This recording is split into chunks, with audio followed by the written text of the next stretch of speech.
Eu sou a Bruna, bem-vindos a mais um IT Fórum Líderes e a gente está numa nova temporada discutindo o desenvolvimento da IA. E no episódio de hoje a gente vai discutir esse desenvolvimento quanto ao centro acadêmico. Aqui comigo eu tenho a Thelma Soares, professora da UFG, Universidade Federal de Goiás, e também CEO do CEA, o Centro de Excelência em Inteligência Artificial. Bem-vinda, Thelma. Obrigada, Bruna. É um prazer ter recebido o convite para participar aqui dessa temporada do IT Fórum Líderes e poder compartilhar com vocês um pouquinho da nossa experiência. Thelma, como que o CEA e o UFG está lidando com esse desenvolvimento? O Centro de Excelência, a gente já vem desenvolvendo inteligência artificial, pesquisas nessa área, já tem mais de 20 anos de pesquisa. E essa mudança, principalmente do ano passado para cá, da questão da codificação, isso tem incentivado algumas novas linhas de pesquisa, coisas novas que a gente tem estudado, principalmente para avaliar o real impacto dessas ferramentas, na produtividade de produção de software. O quanto elas realmente ajudam, em que aspecto elas ajudam, como incorporar a inteligência artificial nesse processo de uma forma mais adequada. Perfeito. E qual hoje é o principal papel da universidade nesse avanço da IA, de educar a próxima geração? A universidade, acho que ela tem, nesse caso, eu classificaria 3 papéis distintos, A gente ouve e fala muito do papel do educar, então acho que a universidade é o local onde a gente vai formar as pessoas, prepará-las para esse novo mercado de trabalho. Eu diria que a UFG ela foi pioneira nesse movimento, criando o primeiro bacharelado em inteligência artificial em uma universidade pública do Brasil. Então, a gente já está aí, já formamos 3 turmas para esse novo mercado da inteligência artificial. Então, um dos papéis da universidade é esse, que é o mais conhecido e que as pessoas mais olham. O outro papel, que às vezes as pessoas até questionam, o público não entende muito bem, é da pesquisa. Eu acho que a universidade é o local preparado para entender esses movimentos, para realmente olhar a longo prazo as pesquisas, o que isso vai acontecer, para explorar, para depois levar para o terceiro, que eu digo que é realmente levar a inovação para o mercado, para as empresas, para auxiliar na entrada dessas novas tecnologias. A gente fala muito do primeiro e do segundo, o terceiro agora, assim, nas universidades brasileiras, é um movimento muito mais recente, tanto por parte de um entendimento melhor, tanto das empresas quanto até da própria universidade, dessa integração. E o Centro de Excelência em Inteligência Artificial, ele faz esse papel. Ele é a parte da universidade onde olha para aquela pesquisa de mais longo prazo, que o pesquisador passou ali anos olhando, pesquisando, para poder levar isso como uma solução para o mercado. Legal, e muito legal que você falou de solução de mercado, A gente está acompanhando muitos estudos que com esse avanço da IA, tem muitas empresas dizendo que não conseguem encontrar, assim, profissionais capacitados. E você, olhando desse papel da educação, o que você acha disso? Você tem uma mudança de perfil, quando a gente está falando principalmente da IA com a questão de software. Tem que ser feito um trabalho de qualificação das pessoas, As universidades, nesse ano, a gente teve um aumento dos cursos de inteligência artificial, mas isso vai demorar aí 4 anos, pelo menos, para chegar no mercado esse boom de profissionais. Então, você realmente tem, nesse momento, um pouco desse gap, mas de demanda e oferta por parte das universidades, que precisa ser sanado, mas eu acho que isso não é um papel também, assim, da universidade puramente dentro da graduação, Então você tem vários outros cursos, várias outras formas, na verdade, de capacitar a própria equipe interna. O mercado tem um receio de investir na formação, às vezes a pessoa tem que buscar a formação por si só, Eu acho que isso também faz parte da valorização do seu corpo de profissionais, então não, vou investir na formação desse cara, mesmo correndo o risco dele ir para um outro lugar, mas se ele não for, eu vou colher um resultado. E ele pode realmente ver aquilo como uma oportunidade e continuar onde ele está. Perfeito. E você falou assim dessa nova geração, que aí daqui 4 anos vai ser diferente. E o que muda nessa formação de desenvolvedores?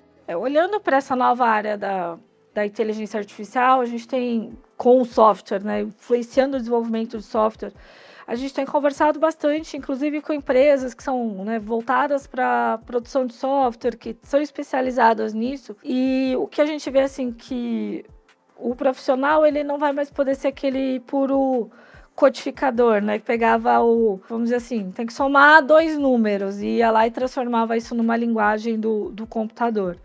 ele vai ter que muito mais dizer por que eu tenho que somar 2 números? O que é o problema por trás da soma de 2 números?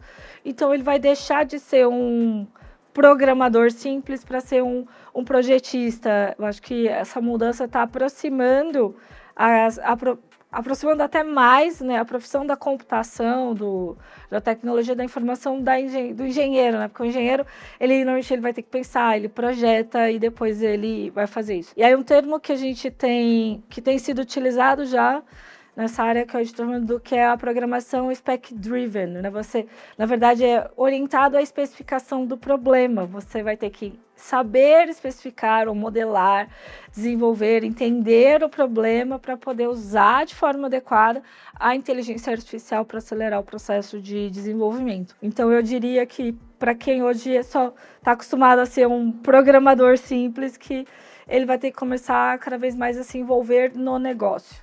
E até antes desse boom que está sendo o uso da IA para programação, eu já comentava com os estudantes, assim, vocês têm que deixar de ser o cara operacional da TI, que era aquele cara que você chamava só para resolver, né, um problema pontual ali, para reiniciar, né? A TI, ela tem que estar participando das reuniões decisórias de uma empresa, entendendo os impactos que a ação da TI, né, do profissional de programação, de computação, vão causar ou podem impactar num negócio. Perfeito. Então, a gente está falando ali de redesenhar toda essa estrutura, tanto assim, cultural, quanto no ensino. Sim. E no ensino ali na parte de software, né, vem toda essa discussão, a IA vai acabar com o software.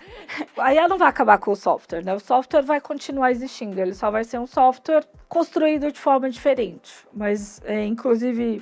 E não é só pedir para a IA fazer, né? Inclusive eu vi hoje num dos meus grupos do Instagram, o pessoal comentando de uma reportagem, uma matéria que saiu de um CEO, que eles estavam deixando a IA fazer todo um processo, estava numa máquina de teste, mas o código que a IA desenvolveu para resolver um problema de segurança foi apagar todos os arquivos. Então, na verdade, você não pode deixar a IA totalmente supervisionada ou sem uma boa especificação, né? Provavelmente alguém mandou para ela assim, buscou essa brecha de segurança aqui, então, apagar tudo que resolve o problema. Então, assim, não é bem isso, né? É você saber dizer muito bem. E aí, do ponto de vista da educação, né, você vai ter que olhar para todo esse, por exemplo, o processo, né, da engenharia de software, do desenvolvimento do software, aonde a IA faz sentido, como usar a IA para aquela tarefa. O engenheiro de software, né, que fazia tudo sozinho,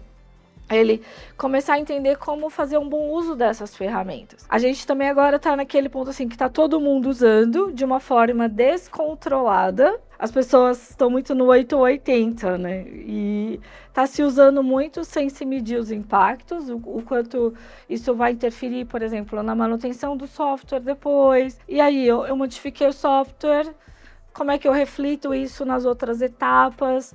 Né? E, então, isso inclusive tem sido o objeto nosso, né, de pesquisa, de busca, de vamos medir, vamos ver aonde faz sentido, para que faz sentido, qual é mais adequada para cada área da parte, né, dos passos do desenvolvimento do software. Então, eu acho que isso é bem relevante nesse processo, né, que não é só simplesmente sair todo mundo de forma desenfreada, utilizando sem saber, né, o melhor uso.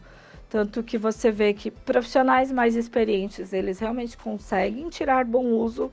Profissionais mais inexperientes, eles, na verdade, alguns têm gasto até muito mais trabalho, mais tempo para fazer uma tarefa simples pela falta de experiência mesmo no uso da ferramenta ou na própria programação. Perfeito. Então, a gente está falando de uma coisa que vai não, né? Já se popularizou, todo mundo está quase que viciado em IA.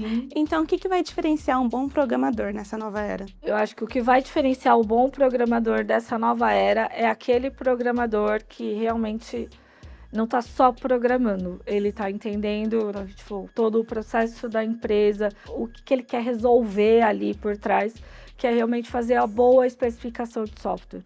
Esse sempre foi o dilema da engenharia de software, né? Até onde vai a especificação?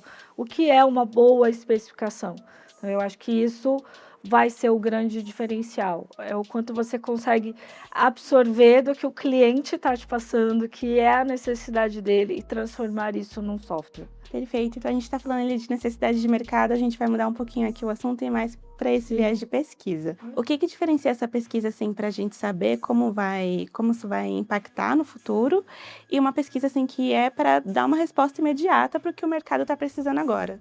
A pesquisa que vai impactar o futuro, normalmente a gente fala que é uma pesquisa que você não sabe.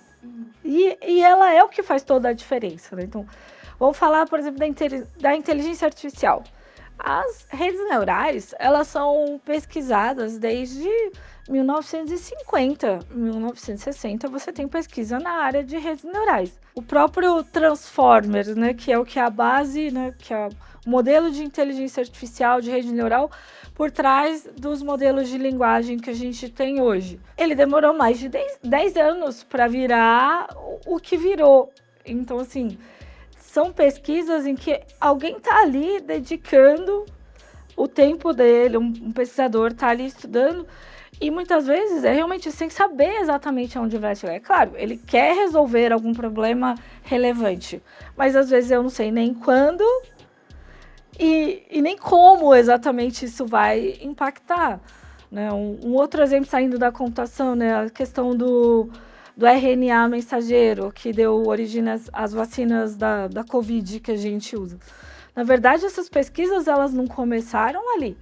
Você já tinha mais de 20, 30 anos de pesquisa sobre o RNA mensageiro, e ali foi encontrado o momento certo para aquilo ser utilizado.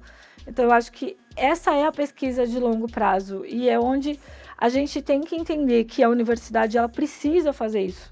Porque se a universidade não fizer essa pesquisa de longo prazo, a gente não vai ter no futuro as grandes inovações. Então, acho que tudo começa ali. Essa pesquisa, por exemplo, não é uma pesquisa que eu entendo que ela deve ser totalmente subsidiada pelo mercado. Porque o mercado ele precisa de um produto de curto prazo.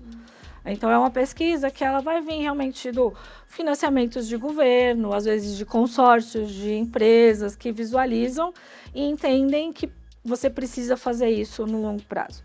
Agora, a pesquisa de mercado é quando você já tem, às vezes você pega algo que às vezes está lá na gaveta, mas aí aparece o problema certo naquele momento para você tirar aquilo, né, da gaveta ou mesmo algo e fazer a aplicação.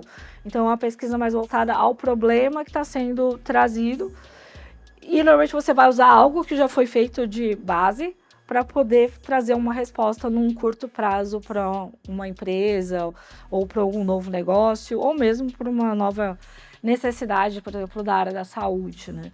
E eu vejo assim que a saúde, né, a educação, são áreas onde, na verdade, ainda mais do que outras, em que a pesquisa não dá o resultado de tão curto prazo, mas quando ela traz um resultado, é de um impacto tremendo. Exatamente. Eu lembro que a gente conversou antes ali e me assustou ali o quanto você falou que a pesquisa de IA era antiga, porque a gente está acompanhando as empresas, assim, descobrindo isso agora, né? Como se fosse algo super inovador e atual. E eu queria saber de você, assim, se você acha que o Brasil está preparado para transformar essas pesquisas, que já são de anos, em produto rápido, em um produto imediato. A gente tem experiências lá dentro do Centro de Excelência em IA, né? Nesse momento, né, a gente está aí executando mais de 80 projetos em parcerias com empresas. Então, eu vejo que mais recentemente, via co-investimentos, né, que você tem em linhas de fomento que são voltadas para isso, né? A gente pode citar, né, a FINEP, a Embrapi, que estão aí, que ajudam a financiar esse tipo de pesquisa.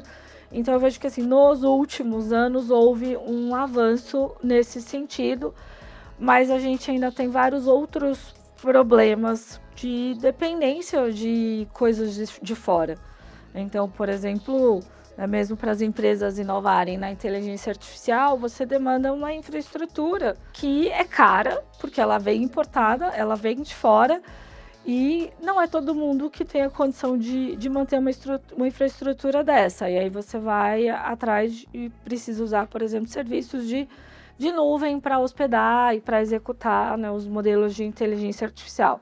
Então, eu vejo essa questão como ela é um entrave, eu vejo assim no Brasil, porque isso ataca vários pontos, tá? Quando você usa um serviço de nuvem, primeiro que se você olhar, não, vou hospedar todos os meus dados aqui no Brasil.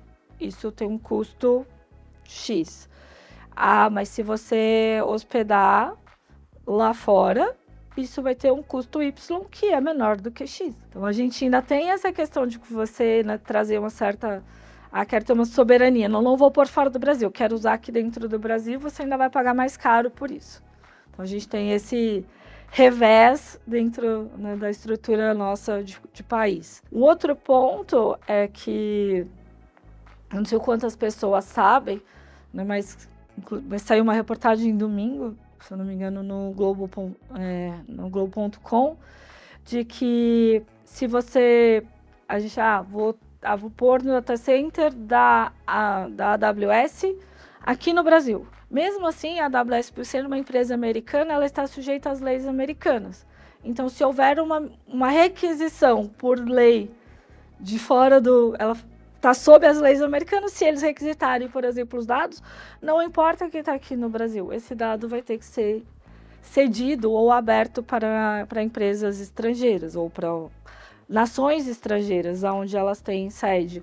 Então, a gente, como país, a gente está, eu diria, num certo limiar de risco com relação a isso, e ainda correndo o risco de virar o que a gente chama do commodity da tecnologia, porque a gente vai ser o celeiro de dados. É isso que a gente quer como país, né? Essa é uma pergunta.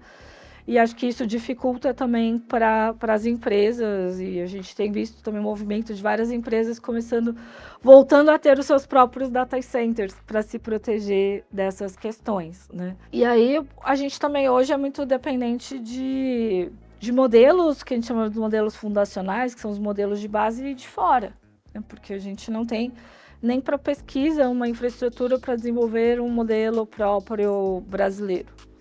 Então, eu acho que essas são coisas que parecem assim, mas isso é besteira, mas que influenciam, por exemplo, para as empresas brasileiras poderem se desenvolver nessa área. Elas estão buscando, elas querem fazer as tecnologias próprias, mas muitas vezes elas têm encontrado alguns tipos de barreira. Muitas vezes a gente tem uma infraestrutura, não dá para desenvolver um modelo fundacional igual a gente tem aí por trás, né, dos modelos de linguagem, mas a gente consegue desenvolver IAs próprias para as empresas. Só que aí depois ela não vai poder ficar eternamente dependendo da infraestrutura que a gente tem lá dentro do CEIA, né? Ela vai ter que levar para a infraestrutura própria dela, e aí ela vai enfrentar todas essas dificuldades que a gente colocou aqui. É uma coisa assim que a gente sente um pouco bagunçada, né? Nem da internet a gente conseguiu fazer uma regulação global, quanto mais da IA que está chegando agora. Sim. Então, você acha que o Brasil precisa de uma regulação assim interna, porque que melhore, que dê mais possibilidade, ou a gente pode lidar com uma regulação geral assim? Eu acho que para a proteção do país, por as questões de soberania, você tem que ter algumas regulações que são próprias do país. Mas também não pode ser uma regulação que esteja desalinhada ao que está se falando mundialmente. Porque, querendo ou não, a internet nos tornou um país extremamente globalizado. Então, coisas que acontecem, né, lá do outro lado do mundo, elas nos influenciam diretamente. E aí você fazer algo que esteja totalmente desconexo do que o mundo está falando, vai pôr você dentro de uma bolha que vai te deixar isolado, e isso reflete para as nossas empresas. Porque aí eu também não vou conseguir levar o que eu estou produzindo aqui para fora. Assim, o Brasil tem um mercado grande? Tem, mas nessa área de tecnologia principalmente, fora as outras, né? O mundo ele é globalizado. Algo que eu faço aqui, eu deveria poder vender lá para o Japão, para os países orientais, para a Europa, para os Estados Unidos, porque é um produto que deveria servir. E aí, às vezes, dependendo da regulação que eu tiver aqui, ou eu não vou poder levar para fora, ou pior, algo que seja útil, que foi feito lá fora, eu não vou poder trazer para dentro.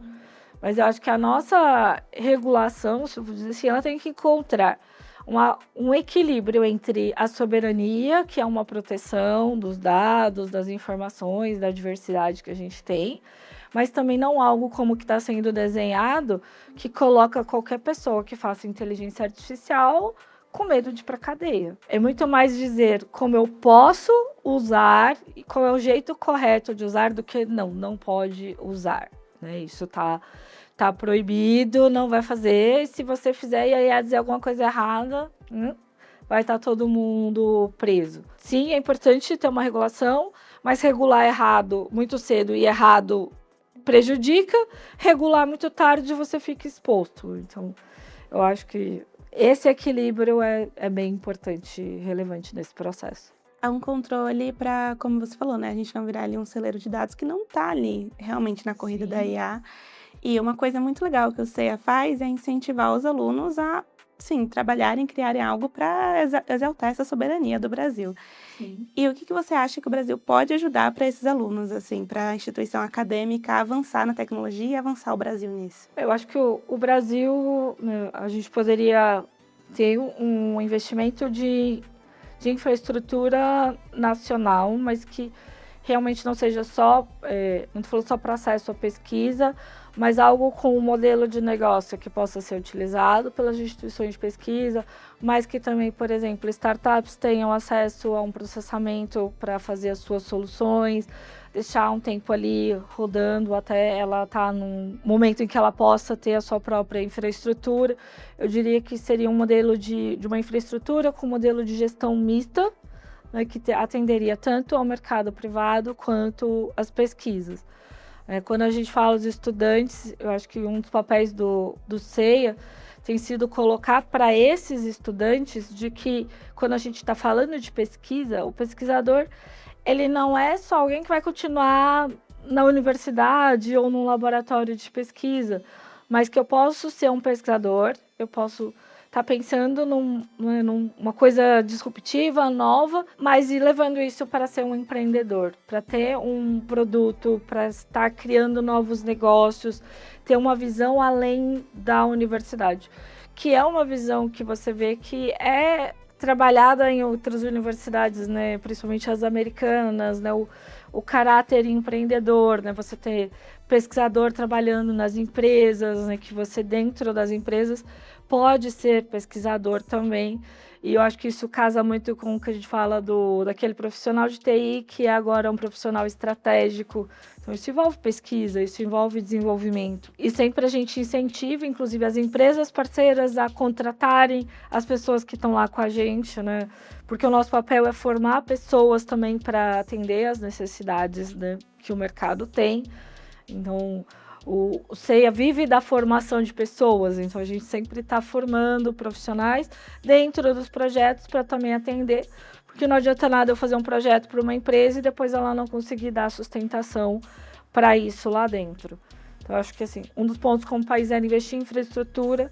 Quando a gente fala a questão de dados, né, querendo ou não, o governo brasileiro ele é um governo, de certa forma, para umas áreas centralizadas. Quando a gente olha, por exemplo, a massa de dados que o SUS tem, com um sistema único de saúde, de diversidade de pessoas com características diferentes e tudo mais, ela é realmente que a gente tivesse um mecanismo mesmo de como eu posso utilizar este dado para pesquisa.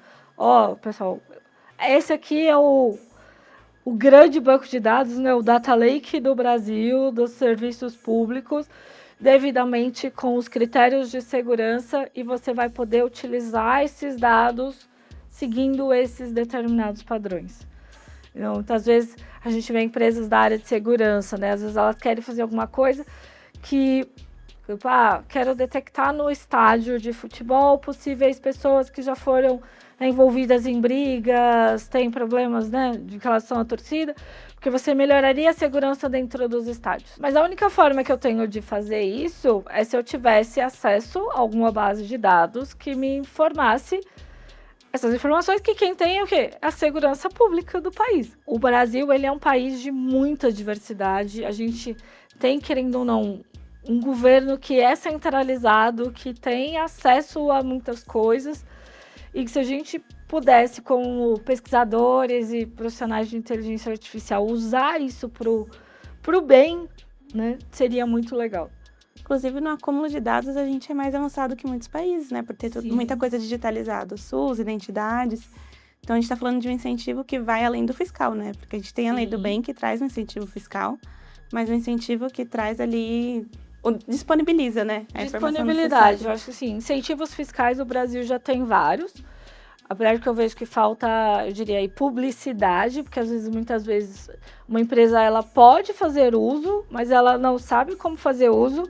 Muitas vezes, as nossas leis, elas chegam a ser um pouco interpretativas demais, então as pessoas, às vezes, têm medo, porque uma coisa que acontece na realidade de Brasil, de países como o Brasil que estão em ascensão, o dinheiro para investir em inovação, ele é muito caro, né? Querendo ou não, é mais barato eu deixar o dinheiro parado lá na poupança do que investir para inovar. Então, o investidor, o empreendedor, o dono da empresa, ele fica assim, tá, eu vou investir, eu posso abater, né, dos meus impostos. Mas um dos problemas é que às vezes demora 2, 3 anos para ele saber se ele abateu de forma correta, ou seja, se ele fez a conta de forma correta, se ele prestou contas de forma correta, e fica aquela coisa, ele vai ficar 3 anos para ter, tipo assim, uma surpresa, tipo, não, você não podia ter feito. E aí ele gastou um dinheiro que ele poderia, por exemplo, comprar uma máquina nova, que era algo muito mais seguro para o negócio dele. Então você tem sempre essa insegurança, que eu diria, né? O marco legal de ciência, tecnologia e inovação, ele teve o papel de incentivar a inovação, né, de trazer mais, né, como fazer essa junção universidade e empresas e tudo. Mas eu ainda acho que ele é obscuro, a implementação dele não é tão fácil assim como as pessoas tentam transparecer. E eu falo isso como alguém que está do lado da universidade, que quando a gente olha assim, fala, nossa, que legal isso aqui, né? A gente poderia, né? Vamos investir, vamos fazer um prédio, a gente tem parceria com as empresas, ao invés da a empresa poderia botar, né, o pessoal dela aqui dentro trabalhando com a gente, né? Eles pagariam um aluguel pela sala e tal. O marco da inovação permite eu fazer isso. Ele tem lá, que é a seção de espaços não utilizados dentro das instituições. Mas eles falam assim, como fazer isso? Né? O como você sabe que ainda. pode, mas não sabe chegar lá. Aí você chega pro jurídico da universidade, e aí, como é que a gente faz isso daqui? Aí, muitas vezes, né, é um profissional que também está sendo pego de surpresa com aquela novidade, né? Mas eu também, assim, a gente não fala só mal, eu acho que a Advocacia Geral da União, ela avançou muito nisso, sabe?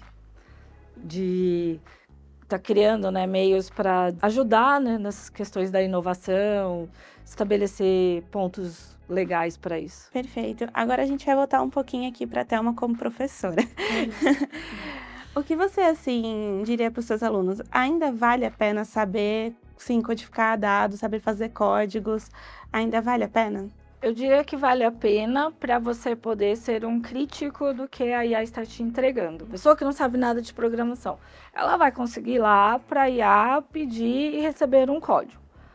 Mas eu vejo que só um profissional que realmente sabe programação, ele sabe medir a qualidade daquele código. Já são testes que a gente fez internamente, né, no projeto que a gente tem nessa área, que muitas vezes você pede para IA algo que seria simples, que seria resolvido com um código simples, mas ela vai te retornar um código muito mais...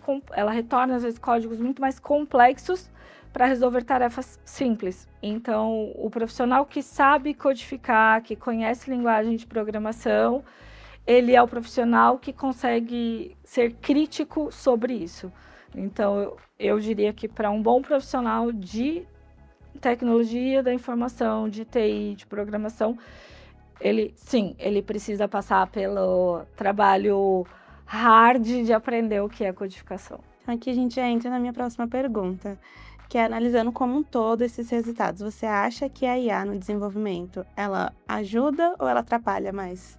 É uma pergunta difícil de responder. Eu acho que ela ajuda quando você sabe fazer uma boa especificação, sabe dizer o que você precisa, e você sabe ser crítico ao que ela está te entregando. Se você não sabe especificar, você não sabe avaliar aquilo que ela está te entregando, então ela pode, na verdade, te atrapalhar. Porque se você não pegar aquilo que ela te entregou, fizer um bom processo de validação, uma boa análise crítica, você pode testar ali 3, 4, 5 casos que vai dar bom, vai ser legal. Aí você vai colocar isso em produção para o seu cliente e aí pode aparecer alguma coisa que dê errado.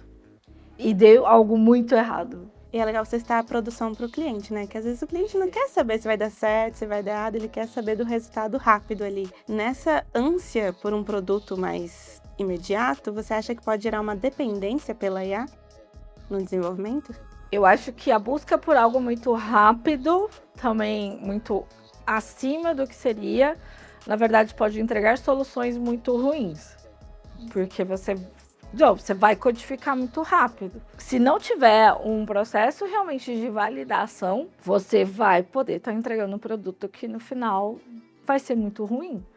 Ele pode ser bom num espectro, mas, por exemplo, pode começar a aumentar o número de pessoas utilizando e ele deixar de ter rendimento. Ele não acompanhar a curva de utilização. Ele pode ter alguma brecha de segurança. Também é algo relevante. Então, assim, o famoso ditado, a pressa também é inimiga da perfeição e do que pode ser bom. Estou nem dizendo perfeito, algo que é bom, que é seguro. Então, assim, você vai... hoje acontece, tá? Porque o ser humano fez, não tem esses problemas. Tem, e tem muito mais porque às vezes a gente gasta também muito tempo programando e aí sobra pouco tempo para validação. Então, já que eu vou gastar menos tempo programando, então vamos validar direito, né? Vamos aproveitar que dá para validar. E a gente pode usar a própria IA para validar também. Não é... A IA ela não está só na codificação, né? Você pode usar ela também para fazer o processo de validação, de busca de lacunas de segurança e tudo mais. Agora, voltando ali um pouco no tema, não de regulação, né? No tema ali de desenvolvimento das empresas perante esse cenário da tecnologia. Na corrida da IA, você acha que o Brasil e as empresas brasileiras, a gente corre um risco de ficar refém de tecnologias estrangeiras? Ou no futuro ali, com essa nova geração que está chegando, a gente vai sair na frente? Aí eu diria que o ponto é investir na inovação. Uma rota que, por exemplo, a gente às vezes tem feito nos nossos projetos. Quando a gente ainda não tem uma certeza muito grande, né, da rota que deve ser seguida para resolver, a gente sincero, vamos fazer um teste inicial, às vezes usando uma API, né, uma tecnologia estrangeira. Mas, paralelo a isso, a gente trabalha o desenvolvimento da tecnologia própria para substituir. Então, eu acho que essa é a grande armadilha que a gente, como Brasil, vive hoje. Então, eu acho que as empresas brasileiras, se elas estiverem dispostas, a gente tem formas de desenvolver, né, tecnologias próprias. E eu acho que esse é o ponto também de soberania. É você não ficar 100% refém do que está fora. Eu não vou conseguir fazer o modelo equivalente ao da Google, ao da OpenAI, né, ou da Anthropic.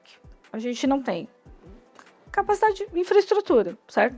Capital humano a gente até tem. Mas será que para esse meu problema aqui específico, eu consigo hoje fazer uma IA que seja específica para um problema? Eu não preciso dessa IA super generativa que foi feita. Eu posso fazer uma pequena que roda numa infraestrutura menor e que resolve o meu problema. Então, eu acho que se a gente quiser, estiver disposto, sim, a gente não vai precisar ser refém eternamente dessas tecnologias de fora.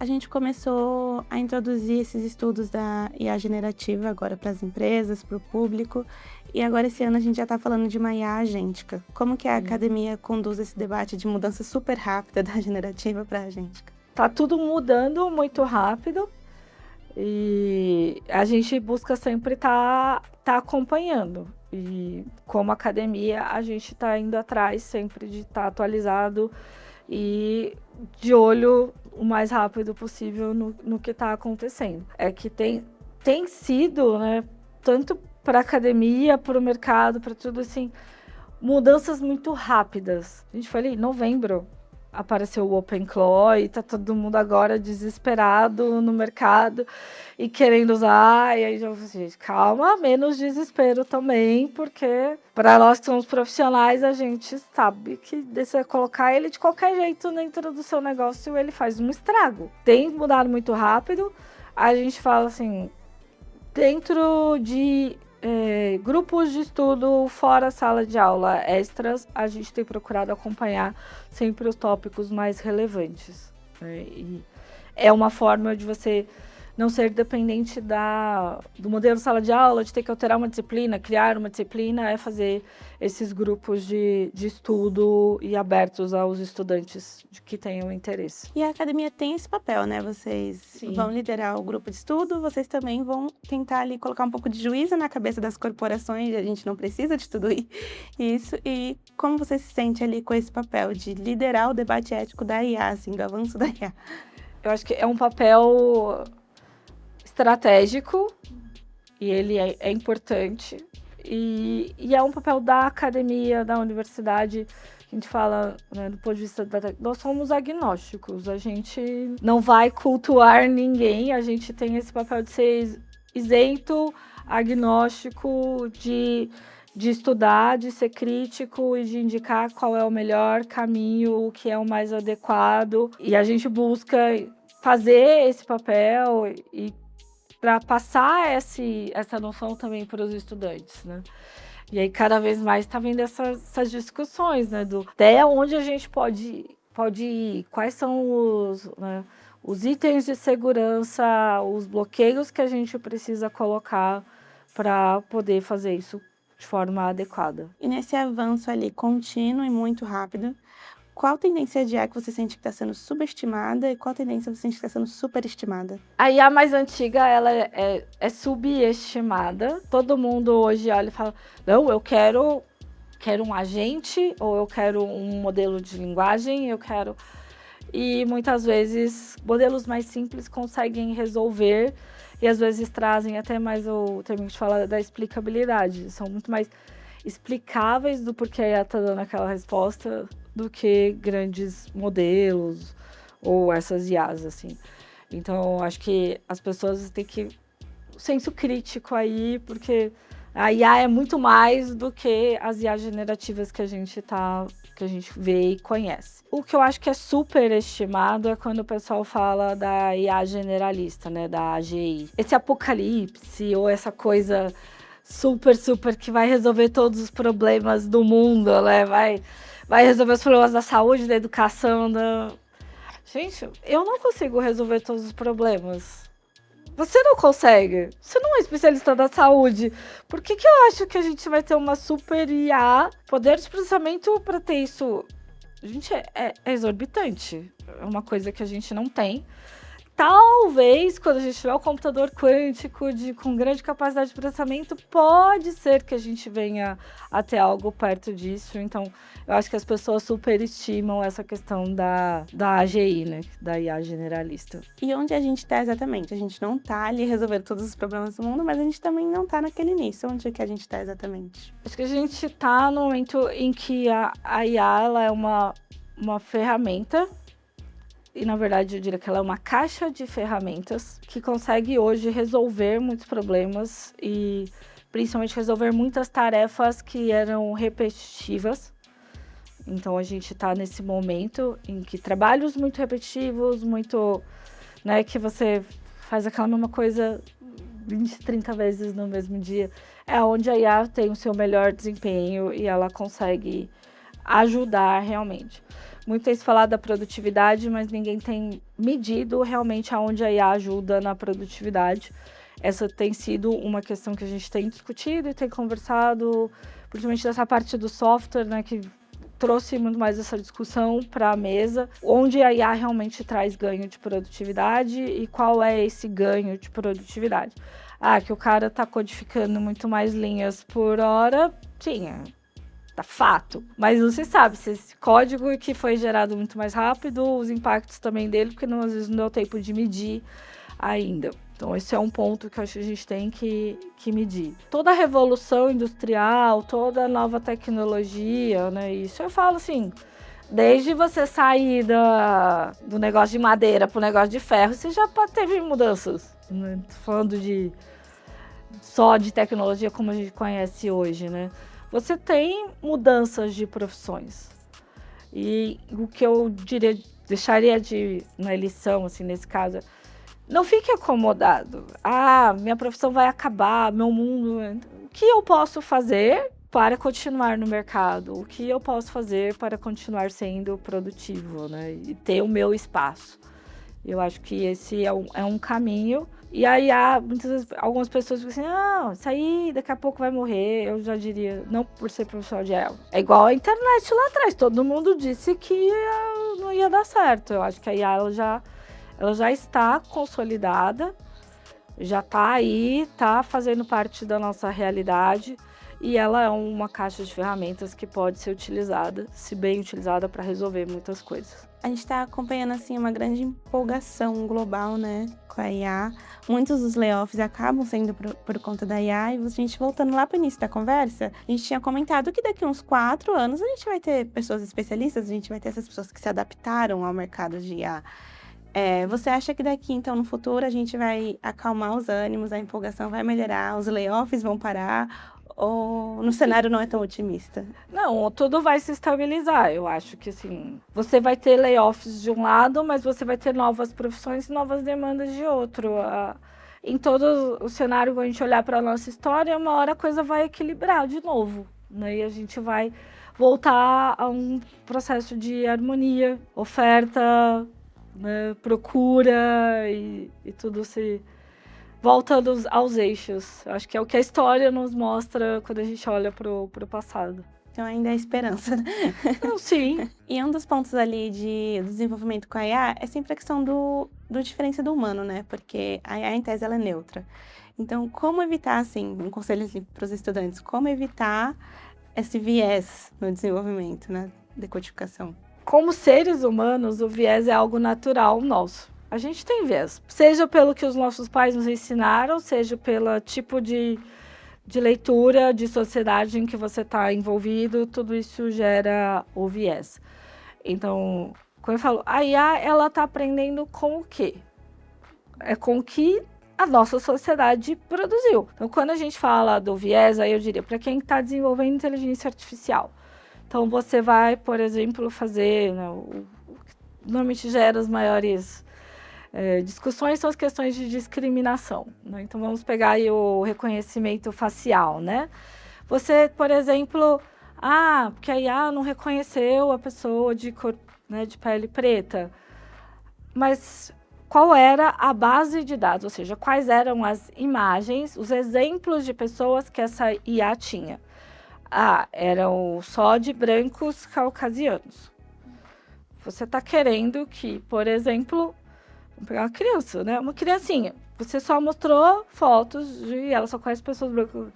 O dia que ela olhar uma pessoa de pele preta, o que ela vai fazer? Se surpreendeu, ela não vai identificar aquilo, né, como um igual. A nossa capacidade de generalização é muito maior, mas a IA não. A IA é zeros e uns ali, são números. Eu diria que no desenvolvimento da IA, então assim, os dados que eu estou apresentando para ela, os dados têm algum viés? Então assim, eu tenho muito mais pessoas brancas, de olhos verdes, cabelo loiro, do que eu tenho uma pessoa asiática. Então o que eu posso fazer? Vamos tentar equilibrar esse conjunto de dados, seja retirando brancos ou conseguindo mais imagens ou dados representativos das outras classes.